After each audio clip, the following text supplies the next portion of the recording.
And welcome guys, मेरे YouTube channel में आप सभी लोगों का स्वागत है। आज के इस वीडियो में मैंने मोस्ट इम्पॉर्टेंट 30 क्वेश्चन कवर किए हुए हैं जो ग्रुप डी के एग्ज़ाम में किसी न किसी शिफ्ट में पूछे गए हैं। तो वीडियो स्टार्ट करते हैं। सबसे फर्स्ट क्वेश्चन है, वर्ल्ड टीबी डे किस डेट को मनाया जाता है? इसका आंसर है 24 मार्च। वर्ल्ड टीबी डे 24 मार्च को मनाया जाता है। सेकेंड क्वेश्चन है, आईपीएल का 15वां संस्करण कब हुआ? तो देखिए गाइस, आईपीएल का 15वां संस्करण 2022 में हुआ। बढ़ते हैं नेक्स्ट क्वेश्चन की ओर। हमारा नेक्स्ट क्वेश्चन है, केंद्रीय भारतीय भाषा संस्थान कहाँ है? ये क्वेश्चन कई बार रिपीट हुआ है ग्रुप डी के एग्जाम में और इसका आंसर है मैसूर। केंद्रीय भारतीय भाषा संस्थान मैसूर में है। हमारा फोर्थ क्वेश्चन है, भारत में स्थानीय स्वशासन के जनक किसे कहा जाता है?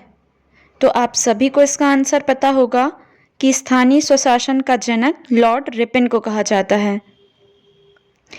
फिफ्थ क्वेश्चन है हमारा, मैग्नीशियम का दहन करने पर क्या उत्पाद बनेगा? तो देखिए गाइस, मैग्नीशियम का दहन हो रहा है। दहन का मतलब है उसकी ऑक्सीजन के साथ रिएक्शन हो रही है। तो मैग्नीशियम की जब ऑक्सीजन के साथ रिएक्शन होगी तो बनने वाला जो प्रोडक्ट है वो है मैग्नीशियम ऑक्साइड। बढ़ते हैं नेक्स्ट क्वेश्चन की ओर। नेक्स्ट क्वेश्चन हमारा है, बोल्ट्जमान मेडल के लिए चुने गए पहले भारतीय कौन हैं? तो इसका आंसर है दीपक धर। दीपक धर ऐसे पहले भारतीय हैं जिन्हें बोल्ट्जमान मेडल के लिए चुना गया है और ये भौतिक विज्ञान के प्रोफेसर हैं। हमारा नेक्स्ट क्वेश्चन है, प्रतिरोध को समांतर क्रम में जोड़ने पर क्या होगा? तो दोस्तों, जब हम प्रतिरोध को समांतर क्रम में जोड़ देते हैं तो आप सभी को पता होगा कि धारा अलग अलग हो जाती है। बढ़ते हैं नेक्स्ट क्वेश्चन की ओर। हमारा 8th क्वेश्चन है, फ्लेमिंग का दाएं हाथ का नियम क्या प्रदर्शित करता है? फ्लेमिंग का दाएं हाथ का नियम प्रेरित धारा को प्रदर्शित करता है। तो इसका करेक्ट आंसर हो जाएगा प्रेरित धारा। 9th क्वेश्चन है, समानता का अधिकार किस अनुच्छेद में है? तो आप सभी को पता होगा कि समानता का अधिकार अनुच्छेद 14 से लेके अनुच्छेद 18 तक दिए गए हैं।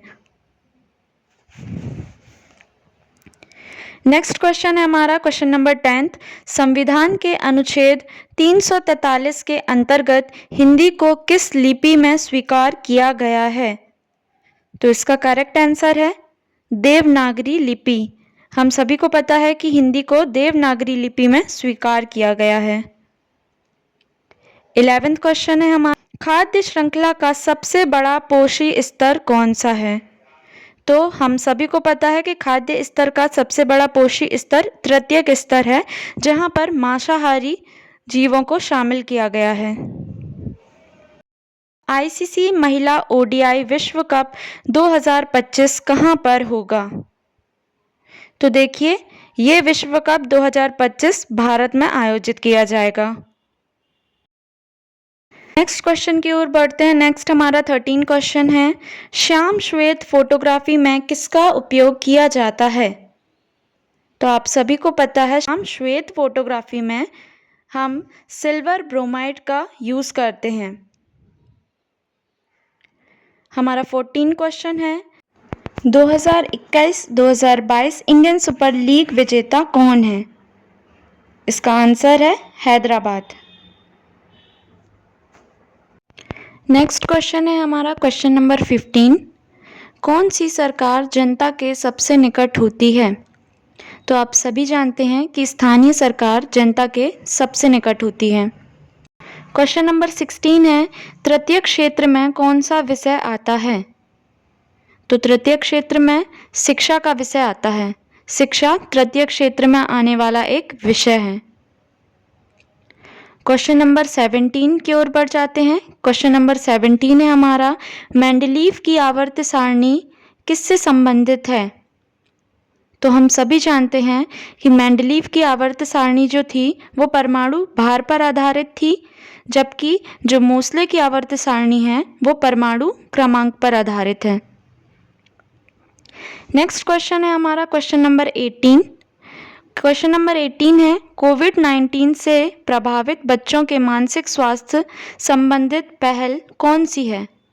तो इस पहल का नाम है संवेदना। संवेदना कोविड-19 से प्रभावित बच्चों के लिए एक मानसिक स्वास्थ्य संबंधित पहल है।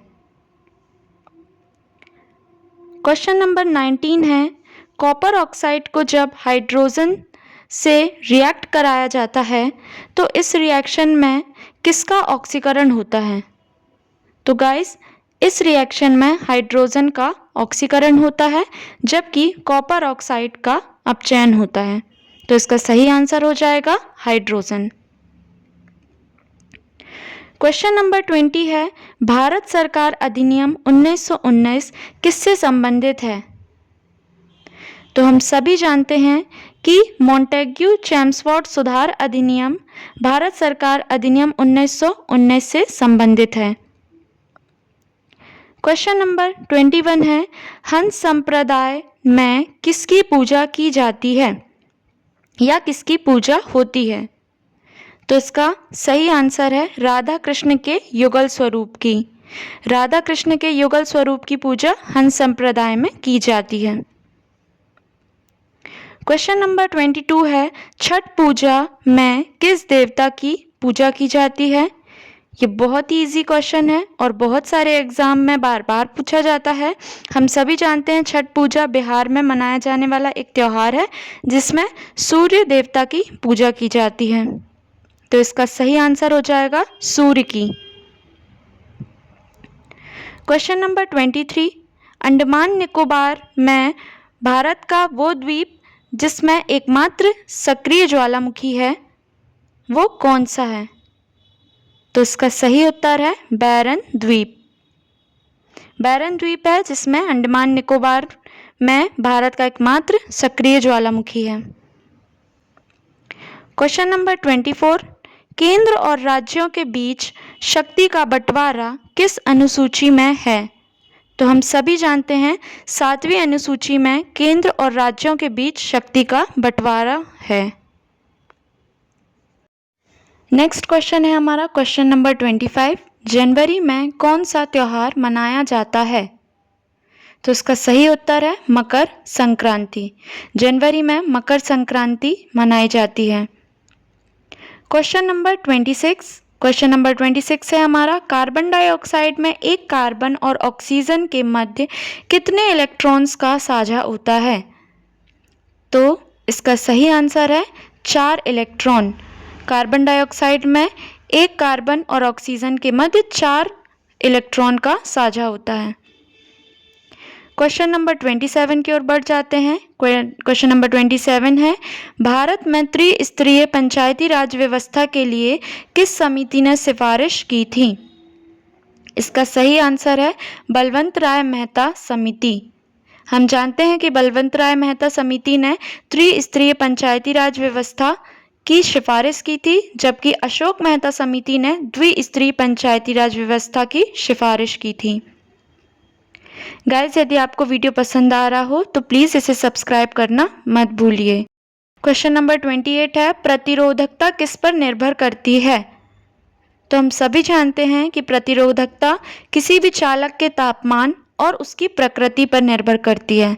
तो इसका सही आंसर हो जाएगा चालक के तापमान और प्रकृति पर। क्वेश्चन नंबर 29, जनवरी 2020 में निपर रिसर्च पोर्टल किसने लॉन्च किया? तो ये केंद्रीय रसायन और उर्वरक मंत्री मनसुख मांडविया ने लॉन्च किया। हमारा इस वीडियो का लास्ट क्वेश्चन है, वर्तमान में कितने पब्लिक सेक्टर बैंक हैं? तो गाइज, हम सभी को पता है कि बहुत सारे बैंकों के मर्जर के बाद अभी फिलहाल 12 पब्लिक सेक्टर बैंक बचे हुए हैं। तो इसका सही आंसर है 12। गाइस ये थे आज मेरे वीडियो के 30 इंपॉर्टेंट क्वेश्चन जो ग्रुप डी के किसी ना किसी शिफ्ट में ज़रूर पूछे गए हैं और मोस्ट इम्पॉर्टेंट है। आप इन्हें अच्छे से कवर कर लीजिए और इसी तरीके के और भी वीडियो पाने के लिए मेरे चैनल को सब्सक्राइब करना मत भूलिएगा और कमेंट सेक्शन पे ज़रूर बताइएगा कि आपको ये क्वेश्चंस कैसे लगे। मिलते हैं नेक्स्ट वीडियो में।